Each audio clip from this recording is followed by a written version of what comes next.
yeah, thank you so much to the organizers for allowing me to speak about Pandora today. Pandora is a small sat, and I want to say that at the last Know Thy Star, which I was at in 2017, Pandora wasn't even a concept yet, and now I'm happy to say we're on track for launch this year. So it's a very exciting time for us. I'm the project scientist for the mission, and then Elisa Quintana at Goddard is the PI. So in case you haven't heard of stellar contamination or the transit light source effect, that is exactly what Pandora is designed to do to address this problem. I'm not going to belabor this. We heard about this literally all week long. But the point is, I feel like with almost every JWST observation that comes out, we are more and more justified in why Pandora exists.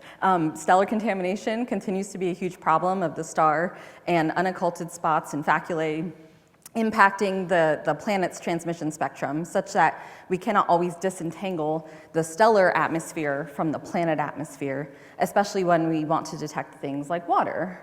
And so Pandora was designed to address this, and what it's going to do, in a nutshell, is we are going to use Pandora, which is a 45 centimeter telescope in space that is going to be launched, like I mentioned, right now, no earlier than fall of this year is the current launch date. And it's going to do simultaneous visible broadband photometry with near-IR spectroscopy across these wavelength ranges. And what Pandora is using, actually our near-infrared detector is a spare from JWST's NIRCam instrument, so it's very sensitive. And we're going to observe a bunch of transiting exoplanets. So the baseline mission requirement and plan is that we're observing at least 20 exoplanets that will be observed 10 times each.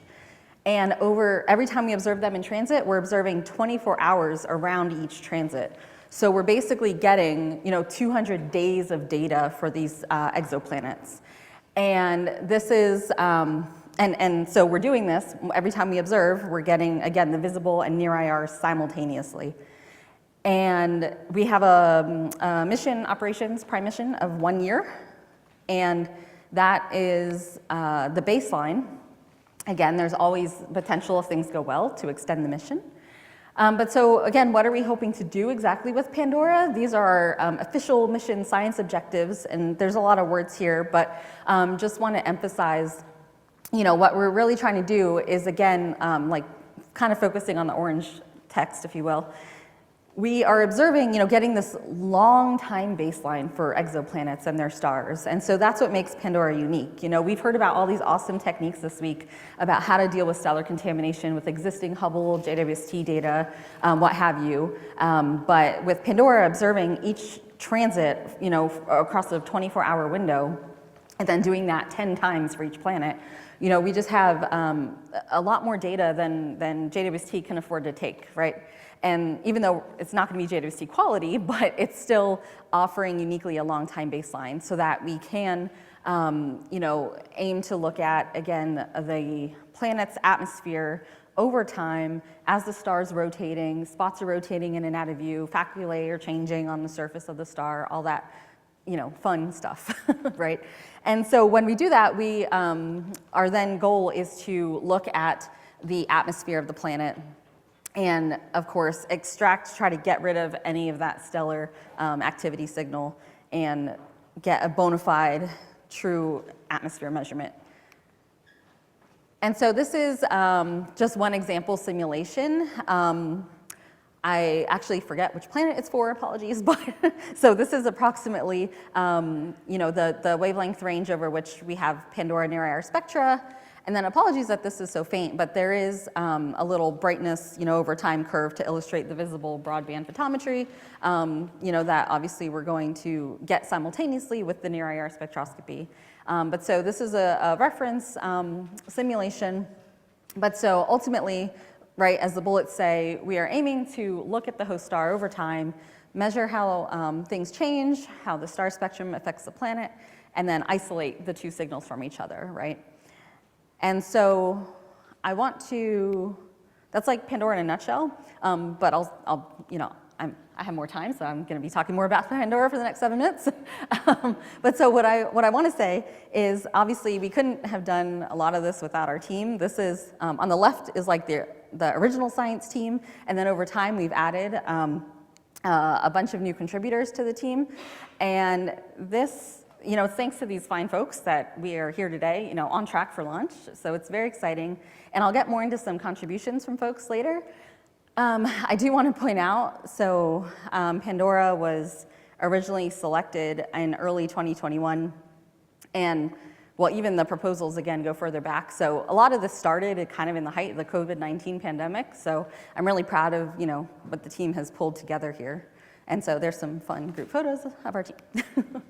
Okay, so a couple contributions I really wanted to highlight today were Pandora is a Pioneers program. I don't know if I actually said that, but it's a brand new NASA astrophysics program. We are in the inaugural class of this program, and we had an amazing opportunity to enable early career scientists to make valuable contributions to the project in many different flavors. So we've actually had a funded graduate student shadow program, and these were our shadows to date.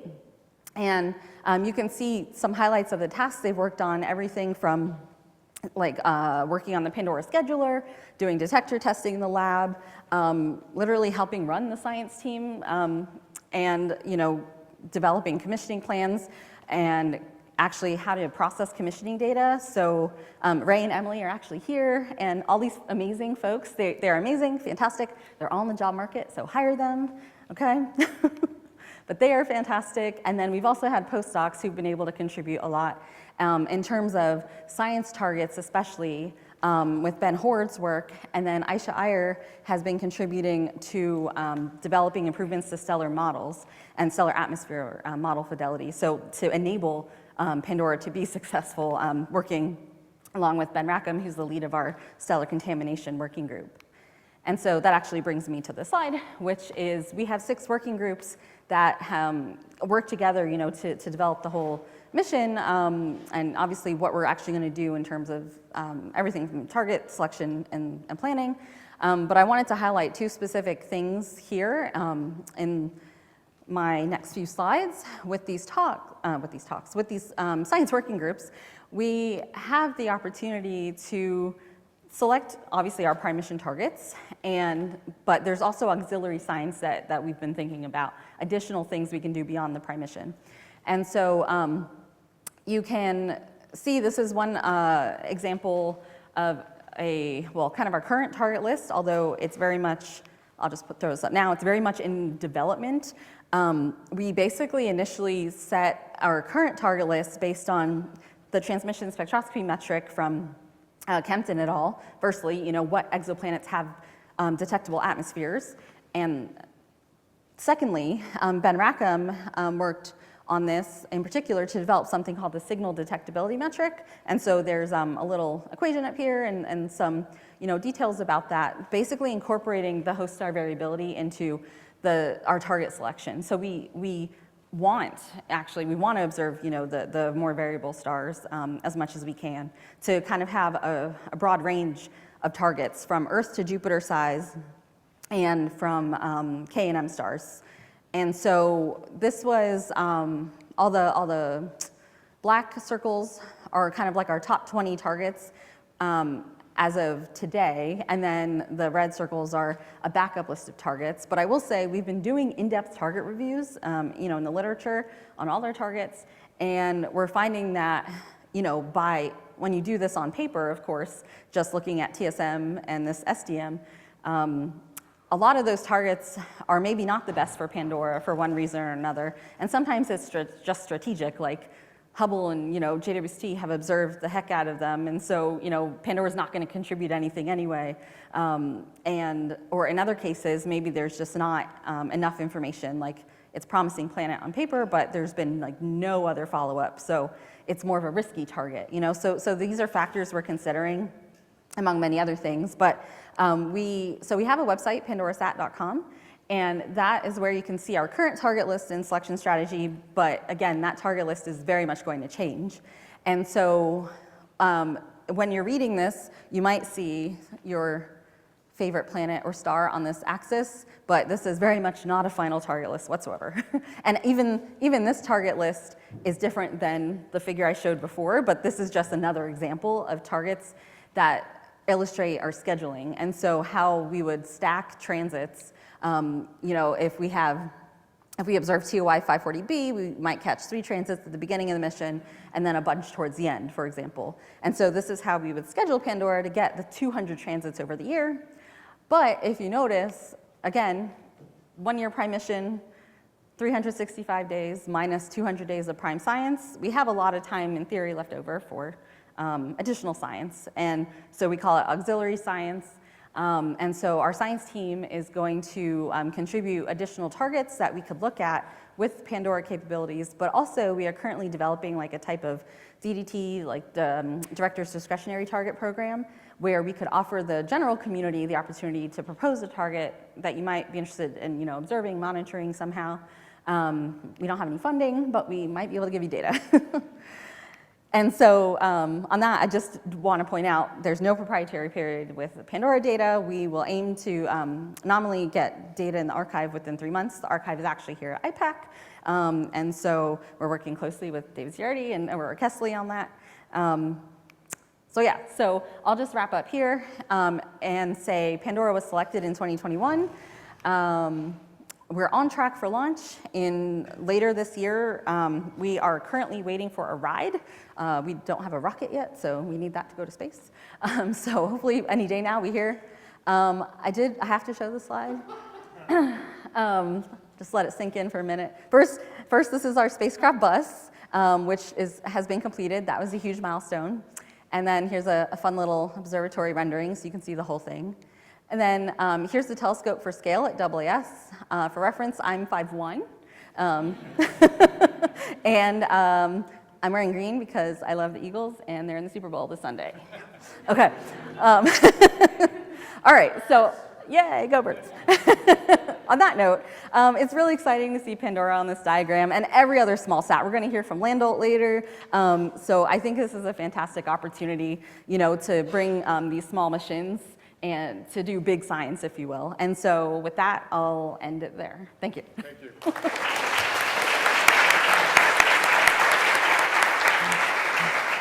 All right, so let's start with an online question. Actually, it was answered. Oh, never mind. All right. So I may have missed this, but what is the photometric precision of the visible channel? Yeah. So, of the visible channel? Yeah, because we didn't show that. Yeah, that's a good question offhand. I should know this. I don't know. I'll get back to you. Sorry about that. Oh, over here. Also, I may have missed it, but I didn't see a discussion of the cadence of both channels. Oh, yeah. So the exact cadence of the images and the spectra, it's very quick. I think for the visible photometer, I believe it's on order of seconds that we're getting a lot of data. It's a PandaCam camera. Yeah, I did not mention the specs. Sorry about that. I might have a backup slide. Yeah, we have a CMOS Panda camera. It's taking very rapid images in the visible band, and then the spectroscopy will be adapted to the target. Yeah. there's a question behind you.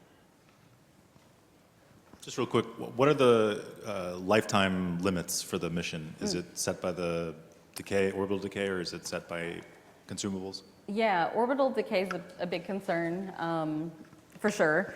The orbit is, it's 500 to 600 kilometers, but again, every time there's like a big CME that can add decay to the orbit. But we are designed, for at least a 1 year lifetime.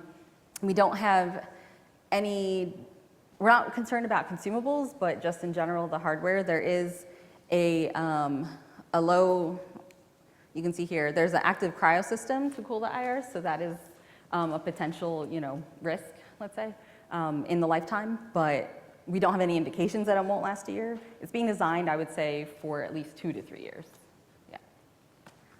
All right, with that, let's thank Nicole. Thank you.